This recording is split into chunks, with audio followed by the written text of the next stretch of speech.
Hey guys, this is Mitch with Fine Point CGI, and today we're going to continue our Angry Birds tutorial series inside of Godot.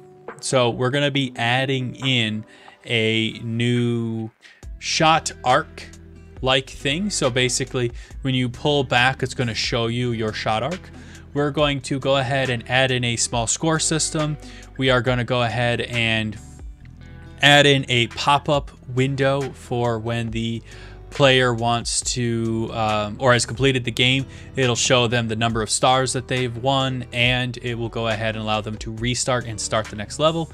And then we're also going to do a small change to our game manager and allow it to handle loading and restarting levels. So that's what I have in store for you guys today. So let's go ahead and get started. Okay, so the first thing that we're going to do is we're going to go ahead and create an arc for when the user pulls back their slingshot. So basically, when the user pulls back their slingshot, we want to show them about where the bird's going to land. So what we can do is we can calculate the distance that the user has this pulled back, much like we did with our force here, and then we can basically move a point over and down slightly based off the velocity that they have, if that makes sense. So I'll show you what I mean. So what we're going to do is we're going to jump into our slingshot. We're going to scroll down here to our pulling, and then we're going to go ahead and do some modifications here. So the first thing that we're going to need to do is we're going to need to go ahead and get our center of our slingshot, right? Much like we've done before. So we kind of are going to duplicate some of this code, so we'll come in and clean it up, but let's just build this out and make it work well. So we're going to say var velocity is equal to center of slingshot minus distance, much like we did down here. So that way we can get our velocity of what our user is pulling it back, so we can actually get the speed that this thing's going to be moving. And then we need to go ahead and get our actual velocity. So var actual velocity is equal to velocity divided by some kind of number. In our case, we have ours set to 50. So we'll say 50 times our distance. And now what we need to do is we need to create some points in space that we can represent this line with. So what I'm going to do is I'm going to do it with a line 2D. So let's move into our slingshot screen. Let's go ahead and right click, add in a child node, and let's go ahead and add in a line 2D. We're going to call this shot arc. There we are. And then we're going to go ahead and go back into our script here, and we're going to go ahead and say $ shot arc dot clear points. And what that's going to do is that's going to delete any additional points or any old points that we have. So that way we don't have points just everywhere in our scene when the character moves their cursor. So now we can say for I in, and then from here we can pick the number of points that we want to calculate out. In my case, I'm just going to put it to an astronomical number. And the reason why I'm putting it to a high number is because we don't quite know how many points we're going to need. And we're just going to break if our points ever hit the bottom of the level. So that way we don't, forever loop through this. So we'll go ahead and do that. And then we'll say $ shot arc dot add point. And we'll just go ahead and add a point at our center of slingshot. Okay. And then we're going to go ahead and say actual velocity dot y plus equals, and from here we are kind of drawing our point out and then moving it down, if that makes sense. So we're going to say something like, I don't know, 150 times delta, and we'll go with that. And from here we're going to need to get our points position. So let's go ahead and create a var up here.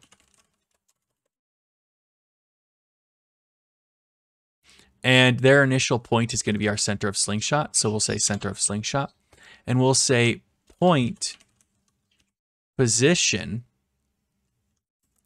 plus equals our actual velocity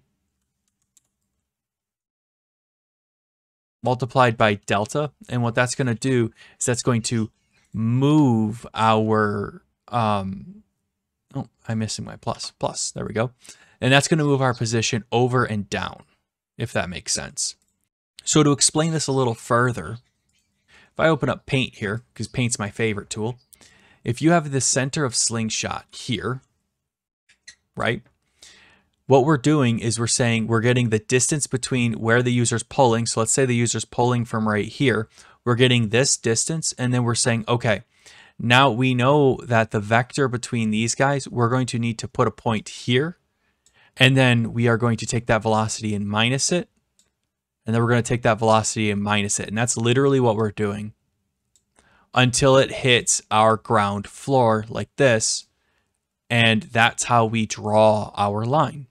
Okay, so that's basically what this code is doing. So if we go ahead and hit play, let's see what happens.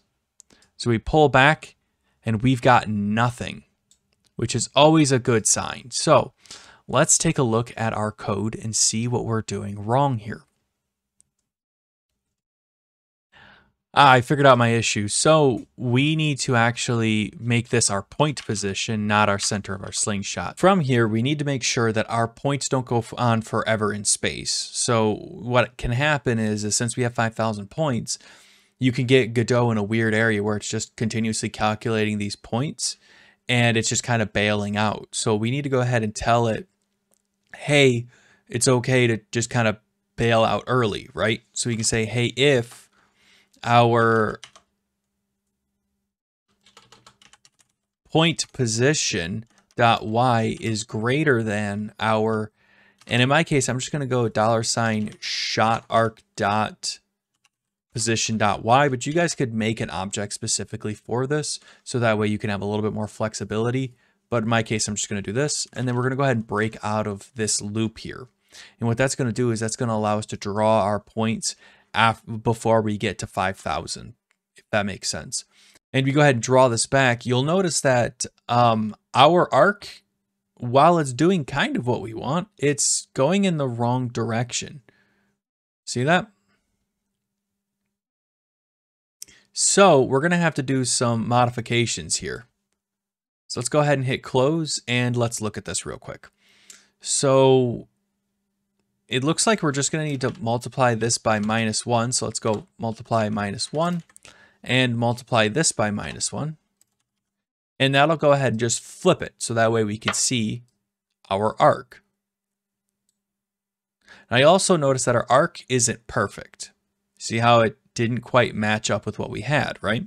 So we can do quite a few things here.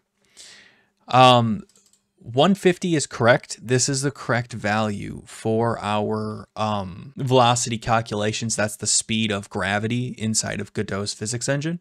So this part is correct. So what could possibly be wrong, right? Well, there's actually a bug inside of our project. And you would have caught it if you were to have pulled back the slingshot really far with your mouse and then let go. You'll notice that it has a lot of velocity, right? But if you pull it back to the point where it gets to the back of this and we let go, you'll see how this follows the arc, right? And the reason why is because we're not properly calculating our impulse here. And that's my fault. It was something that I caught during my own testing. So how do we fix it? Well, much like how we're doing this section up here, where we're calculating our distance and we're normalizing it, we have to do the same thing down here. So we're going to need to take this distance and then normalize it. So if we come up here and we just kind of grab this little bit of code up here, scroll down here to where our distance is, and we just kind of plop that in here. And then instead of calculating our velocity off of our location, we calculate it off a distance. Let's go ahead and take a look at that real quick. So if we pull this back all the way, we kind of do that. You'll notice that we have a crash. non-existent function distance to in base float. And the reason why is because we're doing this location distance to our slingshot. So let's go ahead and change our location to distance, and let's go ahead and pull this out, and let's see how that works. Let's go ahead and test it. So we'll pull it back and we'll let go. And you notice that now we're going the opposite direction than what we wanted, but that's okay because we know how to fix that, right? We did that earlier. We just took this and we multiplied it by -1, right? So multiplied by -1, and that'll solve that. And one of the things that is a good tip is to wrap these guys in parentheses. I know the math shouldn't change, but it just looks better and it makes more sense. So we'll do that. We'll hit play, and then we'll pull this back and we'll let go. And you'll notice that we're pretty much following our arc now. But you'll also notice that if I pull this back completely, I can't hit him anymore. So we need to go ahead and change our velocity here to divide by 25, right? Or some kind of value, however far we want them to go, right? Or however fast we want them to go. In my case, I'm going to set it to 25. You guys can set it to whatever you would like. So we're going to go ahead and hit play, and let's see how that goes. So pull this back, we'll let go. Awesome. That seems like it's got almost enough velocity. Might not. We might need to make it a little bit higher. So if we let go, sweet. That's pretty much how we can do this. Now you can see how far we can shoot at full velocity. So we might want to make it a little bit more. We could probably go down to like, I don't know, 20 or maybe 18. You know, so maybe if we jump this down to something like 20 and we pull this back, that gives us a little bit more flexibility, and we can kind of launch it up and over the pig if we wanted to, like that. You'll see that we land exactly where we would expect it to.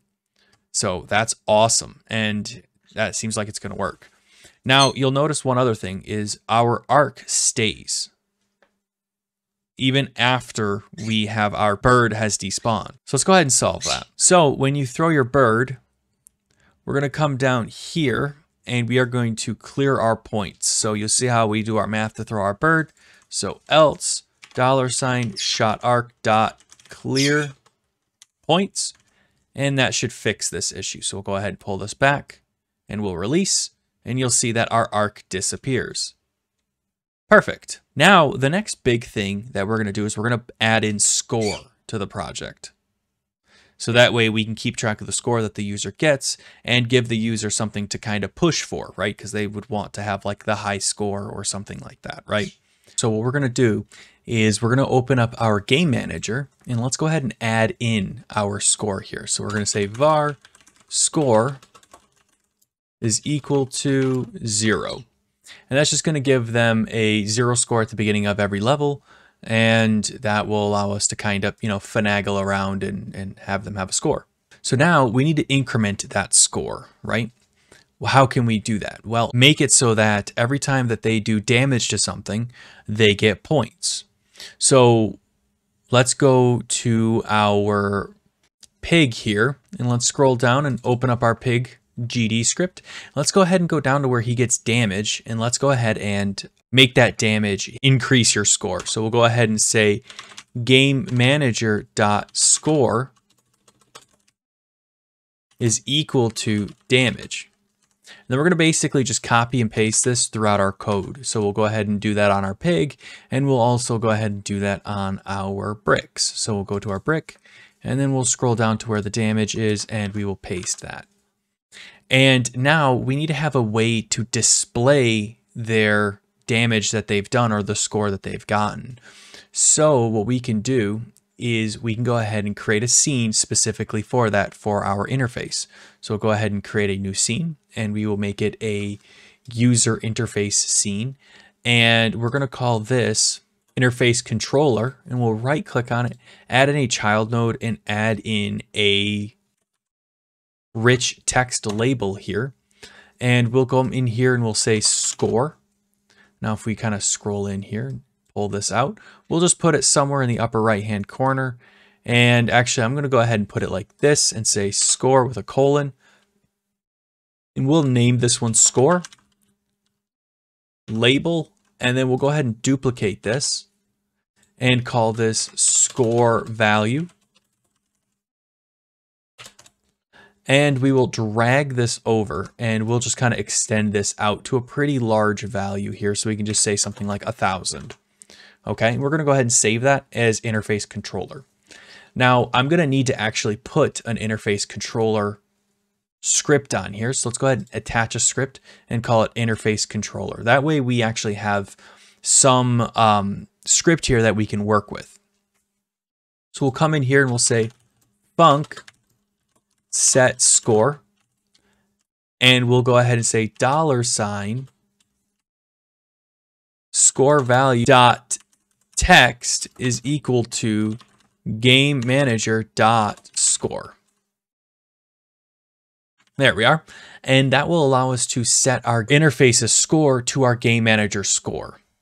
So now we can come into our main scene here and we can go ahead and add in our interface controller.tscn. We'll just drag and drop that in here. And you'll see that it's somewhere like right here, which is totally fine. And now we need to go and update our score, right? We're going to do that every frame or so, and we'll just kind of do it as the game runs. But we can't just grab our interface manager because we don't have a reference to it. So what we can do is we can go ahead and create a reference. So if we come down to our interface controller, go into our scene, click on it, and then go ahead and go to our node, groups, and add it to a group. And we'll say interface controller, and we'll go ahead and add it to that group. Now that we have it in a group, we can actually get a reference to it. So let's go ahead and hit Control S, open up our game manager here, and go ahead and say get tree dot get nodes in group quote, and then I believe I called it interface controller. And then we'll go ahead and grab our first index and we will tell it to set our score. And if I remember correctly, we said set score with capital S and capital score. So set score, and we will save that. And what that's going to do is it's going to go and set our score every single time we run through our play. Now we may want to do this above our check, so that way if they win or lose, the score is correct, because we don't want it to miss any points if they're, you know, for some reason they kill all the pigs and then we might be off by a single point or two, and we don't want that discrepancy. So let's go ahead and hit play and let's take a look at it. Let's see if it works. So we have 1,000 points. We let go and it says, hey, invalid set index text with value type int, which is fine. So we'll say str score, and we will go ahead and try that. So we're at 1,000, which you can see that it's not quite lined up, and we'll fix that in a second. So we'll let go. And you'll see that we have some kind of score. You'll see that it's kind of funky, right? So how do we fix that? Well, what we can do is we can go ahead and first go to our pig, and you'll see that our score is equal to our damage. So we need to do plus equals, which is my fault. And same thing with our brick. So we'll say plus equals. Now you'll also notice that we are getting some rounding point issues. So we need to fix that. So if we hit play and we run this, I'll show you what I mean. So if we throw this, you'll see that we have 33.336 or 33.65836, right? And we can fix that just by casting this as an integer and lopping off those rounding points, right? So we'll say cast you as an int and then cast you as a string, and that'll pull off those rounding points. So if we go ahead and hit play and we throw our pig or our bird, you'll see that we have 329 points, which is good. That's what we want. So now that we have that, let's go ahead and take a look at our bricks. Let's make sure that that's set up correctly. If body is 2D rigid, yup. Game manager score is equal to damage. That's fine. Okay, I just wanted to make sure because it didn't quite increment the way that I was expecting. So that's okay though. It looks like everything seems to be going okay. So now we need to make it so that our interface actually matches up with our scene, right? Because when we hit play, you can see that our interface is down here. So how can we do that? Well, we can go ahead and right click on our interface controller here, and go ahead and add in a child node and add in what is called a canvas layer right here. Go ahead and add that in, and we will right click it and make this the scene root. And then we will rename this to interface controller. We're going to pull off the group from here and detach the script and then attach the group here. So interface controller, and drag in our interface controller. And that should force it to be, and we're going to need to go into our script and say that this is now a canvas layer. And that just allows it to be a proper node for this. Now, one of the things that this should do is it should force it to be right up here because it matches where your canvas is on the screen. So if you kind of pull this over, you can see that it will always be at the top upper left-hand corner of your screen. So something that you'll notice is if we hit play and we click, it seems like nothing's happening. And the reason why is because if you look at our control node takes up our entire screen, and we can't do that. We need to actually just take up the sections that we need because this takes over your clicks, if that makes sense. So if you move it up to the upper right-hand corner and you hit play, you'll notice now we can interact with it. And the reason why is that, oh, well, we have a crash here, but the reason why is that your canvas control node is considered an object in Godot, so therefore it will take those input events away from the rest of your project. So that's just something you need to keep in mind. Now, we do have an invalid set index on base null instance, and the reason why is because we put an interface controller here, but we also have an interface controller here, and we're fetching our score value. So what we can do is we can just say interface controller / controller score value here, and that should work from now on. So if we pull this back and we let go, awesome. So cool, that works. Now, the other thing you'll notice is after we won, we didn't get any more score and it didn't update. And the reason why is because if we go into our game manager, once we win or lose, we are no longer updating our interface. So we needed to do that. So Control C. Actually, we could probably just pull this and put it up here at the top of our process. And that way it'll always get updated. So now if we hit play and we pull this back and we let go, there we go. Simple enough. So now we have 533 points. Cool. Simple enough.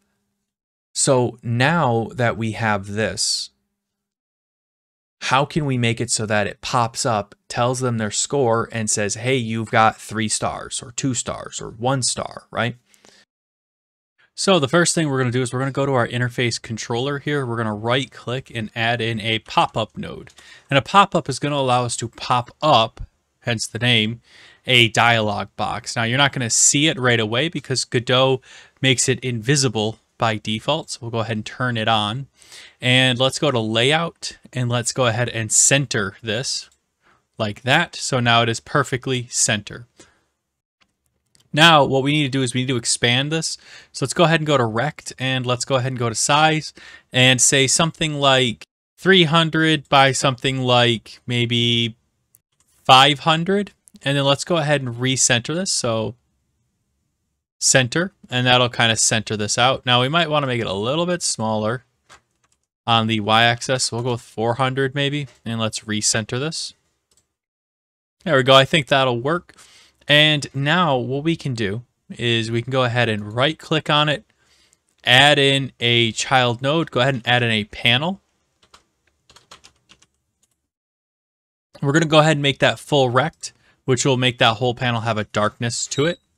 And then we'll go ahead and right click on it, add in a child node, and we're going to need to add in our score here. So we will go ahead and say rich text label, and we'll just say something like score : and then we're going to go ahead and duplicate our rich text label, drag it over a tiny bit. Let's zoom in. And let's make it something about that big. And we will say something like 1,000. Simple enough. And we're going to grab these two and we're going to go ahead and center them. And we'll need to adjust it slightly. So we'll pull our score back and up a tiny bit. I didn't think Godot would do it this way, but that's okay. So we'll just grab both of these and just throw them in the center-ish, somewhere in that vein. We'll go ahead and call this score label. And we'll go ahead and call this score value. And then from here, we will go ahead, and these still aren't straight. That's going to bother me. So let me just kind of drag this over a tiny bit, something like that. That's more center. So now we need to have our little star icons, right? Now I don't actually have a star icon, so let's go ahead and build one real quick. So let me open up Krita here. And let me go ahead and add in a new texture here. We'll say something like 500 by 500. So it's just a random number. I don't really have an actual number here. And what we'll do is we'll go ahead and activate symmetry like this. And we will right click, and I'm just going to make my star like a, you know, the yellowish color, I guess. And we'll go ahead and make sure our brush is on. Brush. It's not eraser, so when I draw it should be good. So we'll go ahead and just kind of draw out a star. Now I'm not much of an artist, so forgive me. But we will go ahead and drag this out in a 45 like so. Actually, that would probably be good. So let's grab our line tool and let's go ahead and drag this out at about a 45, give or take. So we'll drag this out. We'll do this. And then we will drag this down, something like that. And then we'll do a 45 like that. And actually, I want this to be down a bit further, something like that. And then we'll drag this up, something like that. Like I said, I'm not much of an artist, so I'm sure you art people are probably looking at me like I'm insane, but that's okay. I don't like that, so I'll just connect it and call it a day. Good enough for my work. So we'll go ahead and fill this in. Simple enough. And I don't want a background on this, so that way I have a nice little star here. Cool. So now what I could do is I can go to File, Export, and let's go ahead and find our project. So Documents, I believe it's under Angry Birds for my recording. We'll go ahead and save this. Save. And it's probably one of the most awful stars you guys have ever seen, but that's okay. So we'll go ahead and click on that. And now we have a nice little star here. So I'm going to go ahead and import this as a 2D pixel. Let's re-import that. And you can see what it looks like. It's not very good, but that's okay.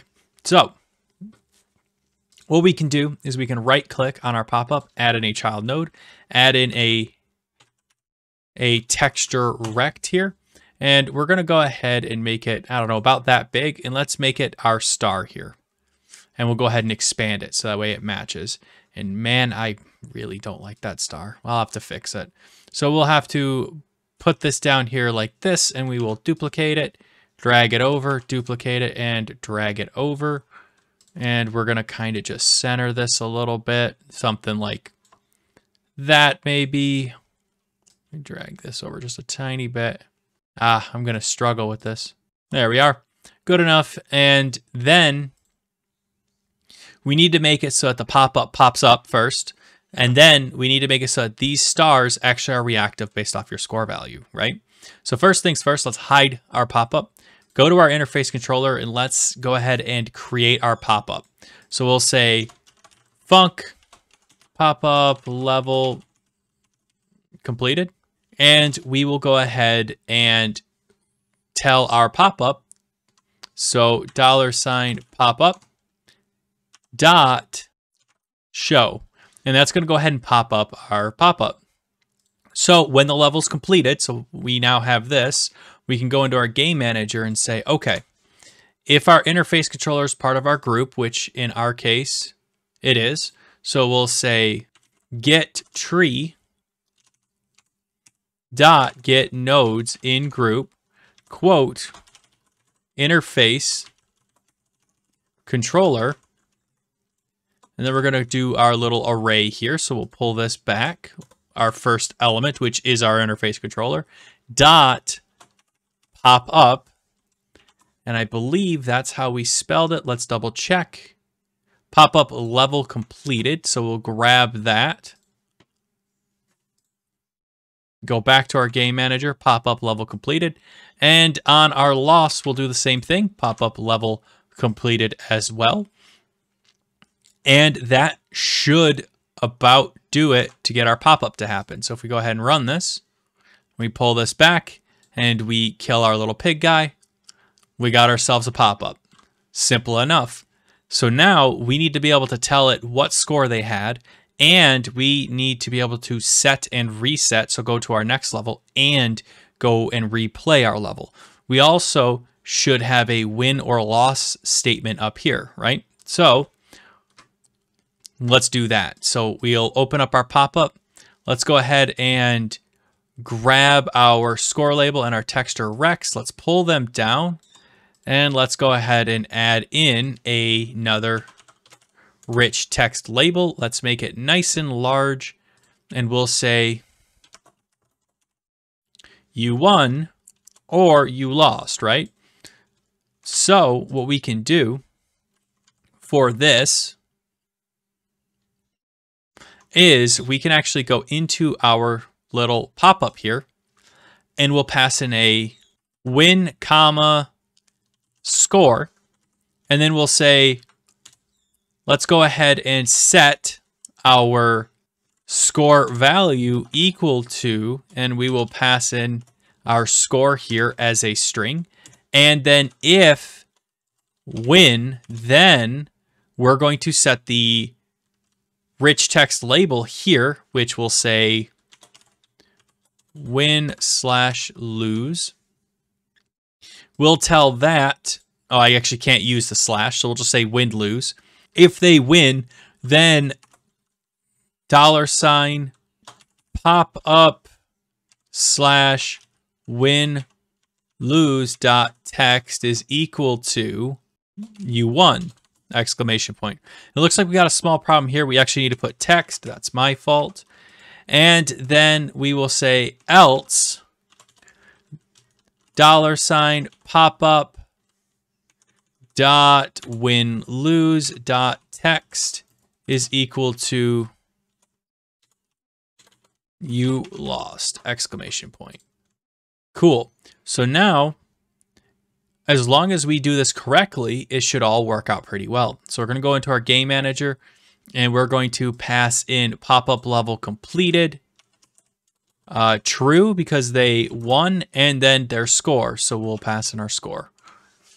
And then we'll do the same thing down here, except for we'll say false because they lost.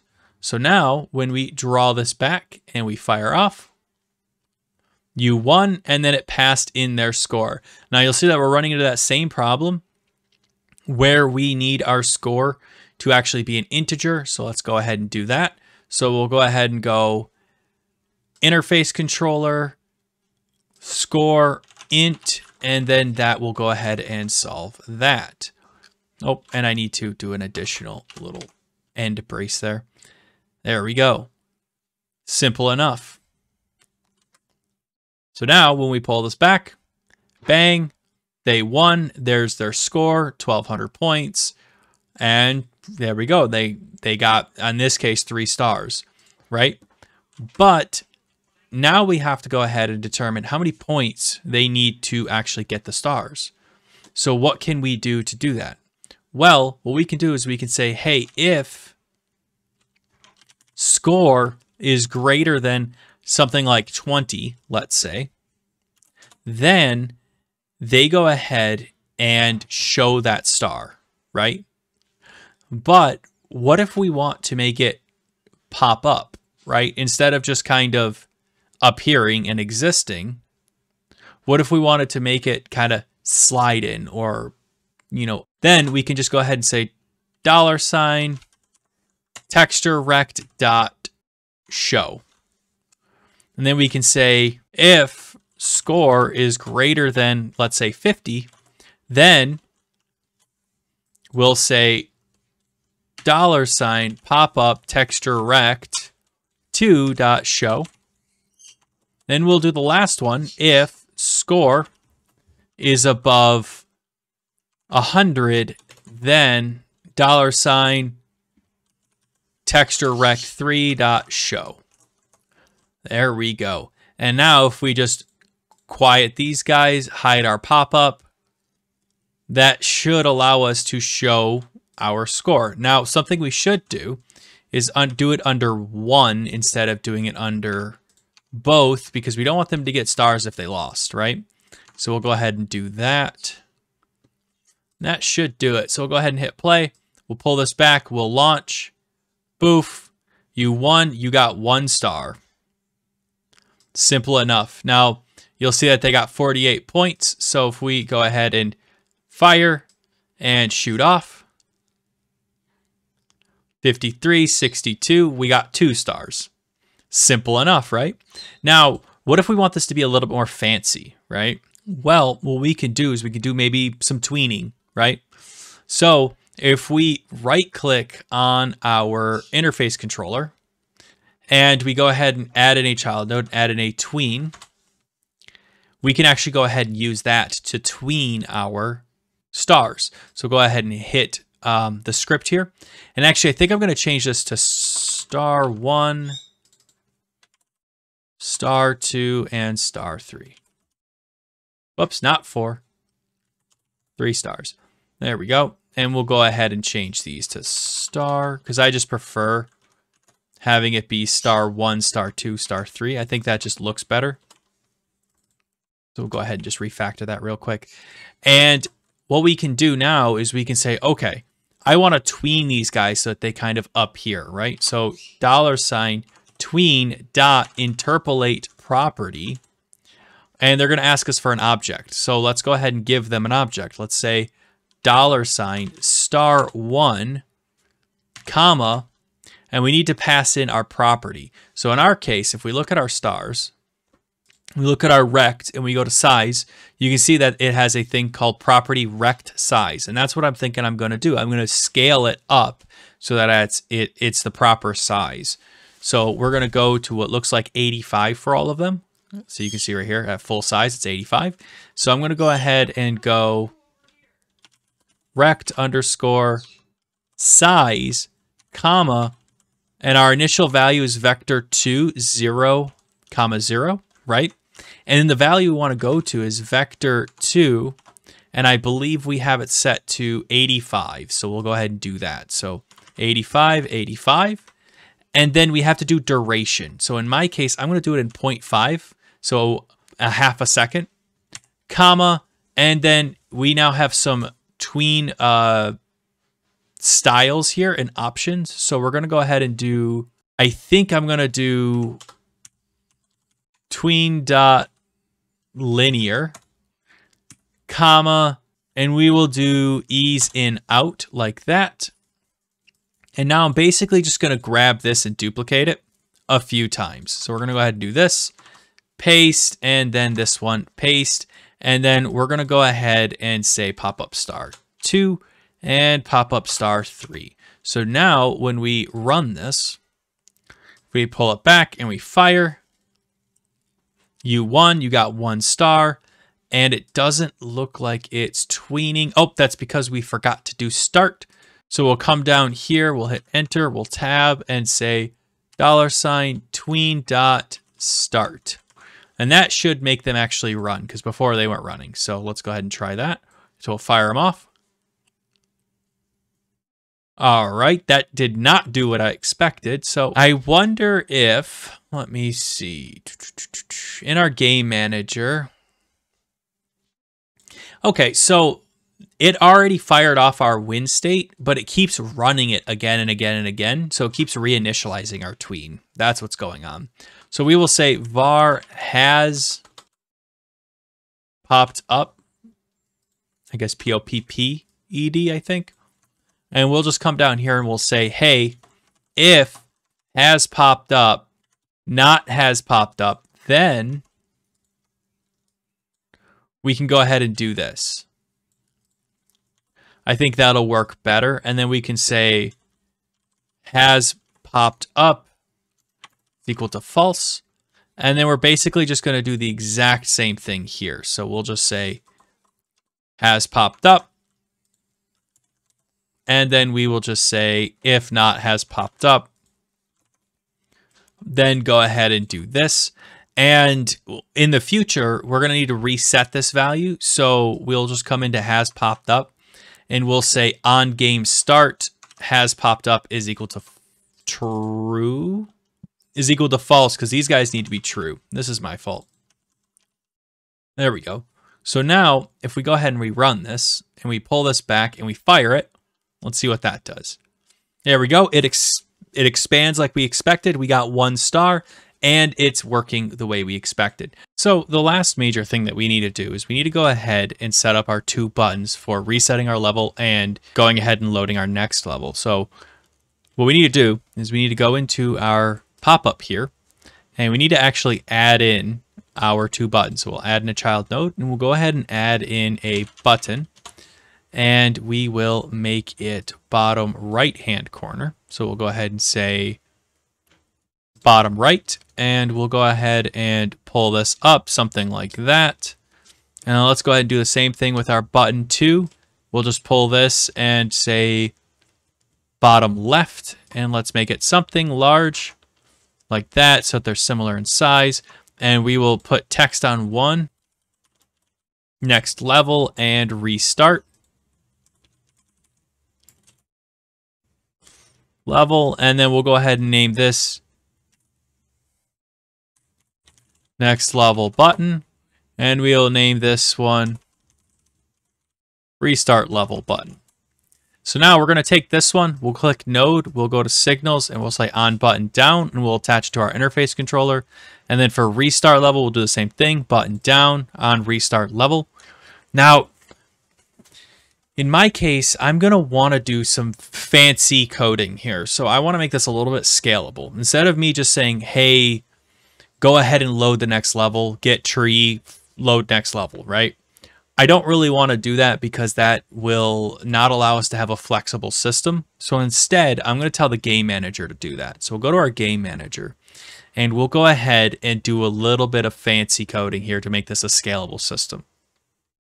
So the first thing I'm going to do is I'm going to create our restart level. So we'll say func restart level. And we'll go get tree dot change scene, and we're going to go ahead and change our scene to our current scene.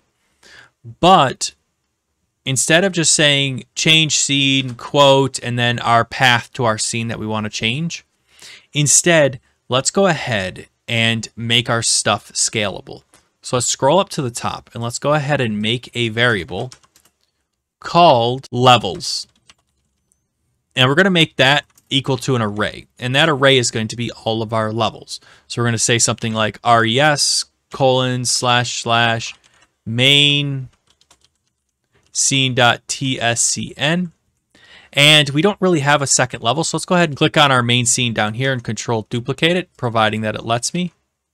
I don't think it's going to let me do it that way. I'm going to have to actually click in our scene maybe. There we are. And go with level 2.tscn. And then let's go back to our script here, to our game manager, and say comma, quote, res colon / level 2.tscn. And now that we have this, we're going to need to get an index. And this index is kind of like what level we're on. So we'll say var level index is equal to 0 in our case, because we're going to start off at 0. And that's basically just going to say, hey, we're at our main scene. We're at our first scene, right? And then we'll scroll down here and we'll say, hey, change scene to levels, and we'll pass in our level index. And that's going to allow us to restart our level. And now, how are we going to load our next scene? Well, simple enough. We'll just say func load next level. And we'll go ahead and say, okay, they want to load the next level. So we'll just say level index is plus equals 1. And if our level index is greater than our levels dot size minus 1, then we'll say our level index is equal to 0. And then we're going to go ahead and load our level. So we'll do the exact same thing we did earlier. So we'll basically just copy this code here and paste it. And what that's going to do is it's going to allow us to just load our level in an incremental order. So in order to kind of underscore that difference, let's go ahead and go into our level 2 here. And we'll go ahead and grab our bricks here. We'll just select a couple of these bricks. We'll control duplicate. We'll pull them back a tiny bit. And then control duplicate and pull them up. And then we'll take our pig and we'll duplicate our pig and just bring him over here. Okay. And we'll just save that. So that way we have a level that we can load. So now what we can do is we can go back to our interface controller, open that up, and call for next level. We'll say game manager dot load next level. And then for restart, we'll say game manager dot restart level. So now when we play, we can go ahead and pull this back, fire it off. Congratulations, you won. But I only got 1 star, so I'm going to restart that level. And then we'll fire it off. And you'll see that now we have 109. Now, you'll also notice that we have some weirdness going on. So the first one is 115 is our score, which means as we play, our score gets higher, which is not good. Number 2, you'll also notice that we are still in our 1 state, which isn't good. So we need to reset that. So let's go to our game manager here. And let's go ahead and go on restart level. Go ahead and say game state is equal to, actually, I think it's current game state. So we'll say current game state is equal to game state dot start.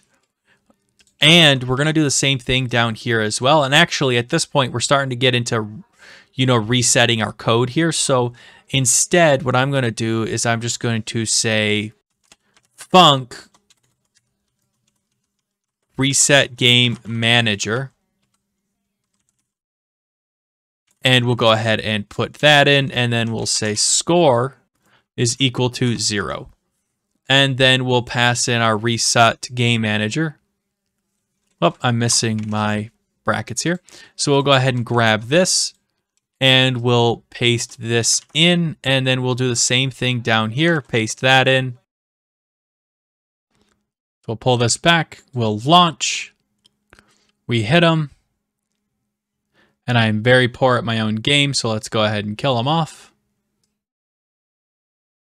There we are, and hey, we got 3 stars. I think that's the first time I've ever actually gotten 3 stars. So if we want to restart our level, we can go ahead and click on that, and it will restart our level. We have our score at 0. And if we pull this back and we fire, cool.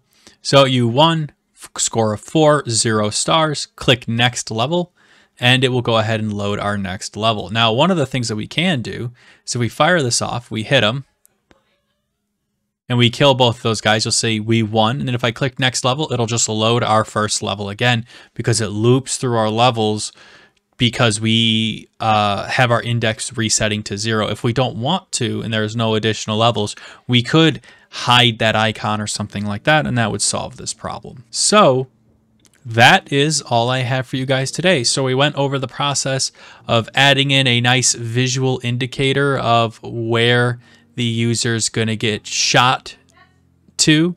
We added in the ability to have score now, fixed a few small bugs, and we went ahead and set it up so that we could actually change our levels and have a nice little pop-up here. Now, in the next video, we're probably going to go ahead and stylize this and make it look nice and maybe do some parallax backgrounds and things like that to help maybe sell it a little better, make it look better. I'm not sure. What do you guys think should be added to this? And maybe we can go ahead and add this. So let me know in the comments below. But that is all I have for you guys today. So if you like this video, go ahead and hit that like button. Hey, you know, if you dislike this video, go ahead and hit that dislike button because I am here to make content for you guys. Now, this whole video series is a viewer's suggestion. So if you have any suggestions, please throw them in the comments below and I'd be more than happy to make a video on any subject you guys want me to make a video on. And hey, if you have any questions, go ahead and throw them in the comments below or hit me up on Discord and I'll be more than happy to help you. Link is in the description for that. But that is all I have for you guys today. So thank you so much again for watching and I will see you all next time. Thanks.